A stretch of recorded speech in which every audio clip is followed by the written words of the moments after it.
What if the reason you can't stay disciplined has nothing to do with your willpower? Think about it. You make a plan on Sunday night. Tomorrow, you'll wake up early. You'll work out. You'll study for 2 hours. You'll stop wasting time on your phone. You feel motivated. But then, Monday morning arrives. The alarm rings. You hit snooze. Then you check one notification. One notification becomes 10 minutes. 10 minutes becomes an hour. And suddenly, the person who promised to change yesterday is making the same excuses today. Most people think this happens because they are lazy. But what if that's not the real problem? Look at people like Cristiano Ronaldo or David Goggins. From the outside, their discipline looks almost impossible. They train when they're tired. They follow routines when nobody is watching. They keep working when motivation disappears. So we assume they have something we don't. More willpower, more motivation, more mental strength. But here's the truth. You don't need their willpower. You need better systems. Discipline becomes much easier when your environment, routines, and consequences are designed to support you. Today, we're going to break down 5 principles that can completely change the way you approach discipline. And the first one starts with something you cannot escape: your biology. Principle 1. Engineer your routines. Your brain loves familiar patterns. It doesn't want to make difficult decisions all day. So instead of waking up every morning and asking, "Do I feel like working today?" create a routine that answers the question for you. Think about a professional athlete. Training isn't something they decide from scratch every morning. It's already part of the system. You can create the same thing in your life. Suppose you want to become better at studying. Don't simply say, "I'll study more." Make it specific. Every morning at 7 a.m., sit at the same desk. Put your phone away. Open the same notebook. Start the same playlist. Then work for 20 minutes. Do it again tomorrow, and again the day after that. Eventually, your brain starts connecting the time, place, music, and movement with work. The playlist becomes a trigger. The desk becomes a trigger. 7 a.m. becomes a trigger. You no longer need to negotiate with yourself. You just begin. Remember 4 things: time, place, steps, trigger. Simple routines are powerful because they are easy to repeat. And repetition is what turns effort into automatic behavior. But sometimes, routines aren't enough. Sometimes you need to remove the escape route completely. That brings us to the second principle. Principle 2. Create forcing functions. Imagine you're trying to study, but your phone is sitting beside you. You tell yourself, "I'll only check it for 1 minute." You already know what happens next. So instead of trying to become stronger than your phone, change the situation. Put the phone in another room. Now you have created a forcing function. A forcing function is a rule or design that makes the right action easier or makes the wrong action harder. You can use this everywhere. If you waste your mornings on social media, delete the apps during exam week. If you keep skipping workouts, prepare your workout clothes the night before. If you keep watching videos before studying, make a rule. No entertainment until the main task is finished. The goal isn't to fight temptation every 5 minutes. The goal is to make temptation harder to access. Because sometimes your problem isn't laziness, it's too many options. As long as your brain knows there's an easy escape, it will choose the escape when things become uncomfortable. So remove the escape. Design your environment. Make the right decision easier, and make quitting inconvenient. That is how you start building discipline without constantly depending on willpower. There is another reason people procrastinate. Your brain is extremely good at choosing what feels good right now. You know studying can help your future. You know exercising can improve your life. You know building a skill can create opportunities. But none of those rewards arrive immediately.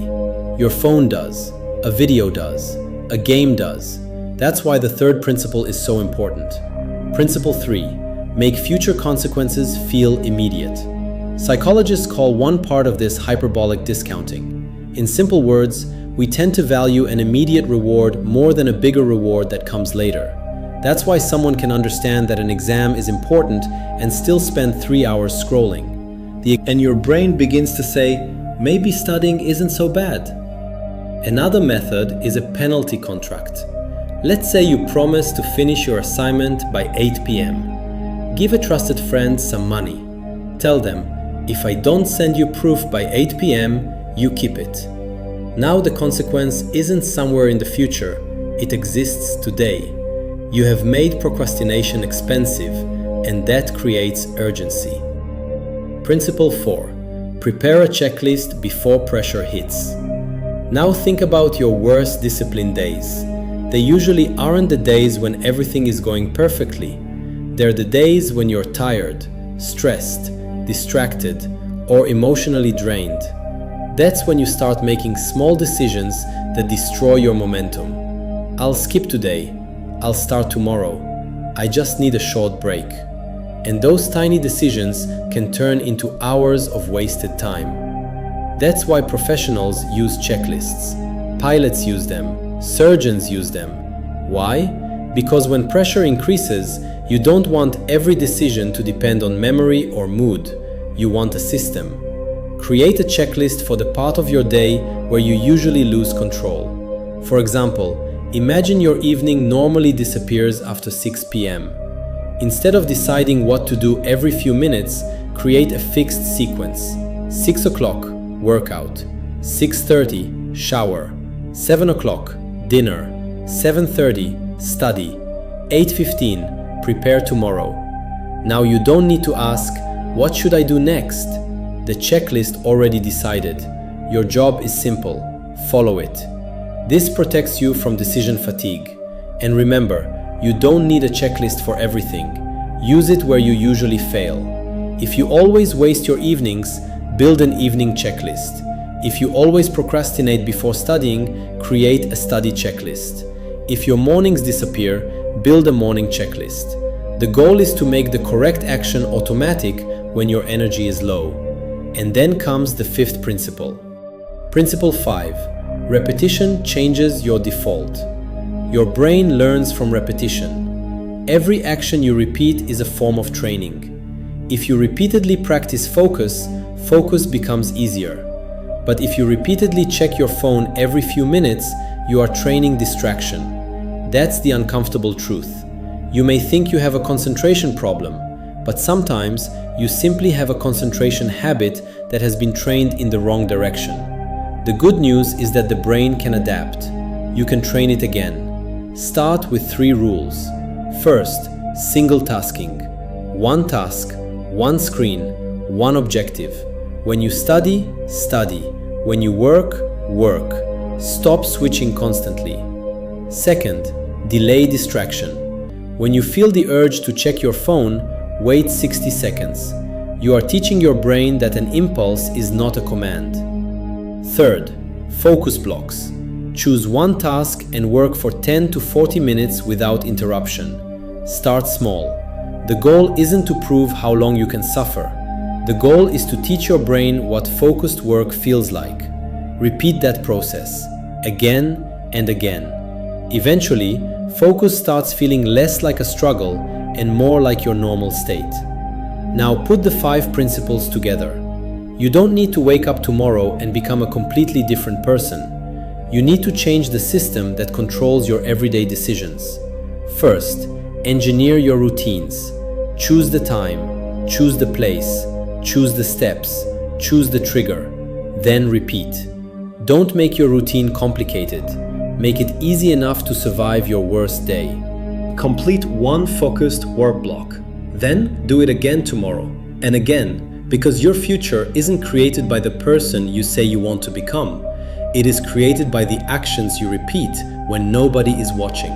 Your time is valuable, your attention is valuable, and your future is too valuable to trade for endless scrolling, random videos, and temporary entertainment. You don't need to become perfect, you need to become consistent. Build your system, protect your focus, keep your promises to yourself, and let repetition do its work. One day, you will stop saying, "I'm trying to become disciplined." You'll simply say, "This is who I am." And that is when discipline stops being something you practice and starts becoming part of your identity. Stay strong, take action, stay smart, we will win.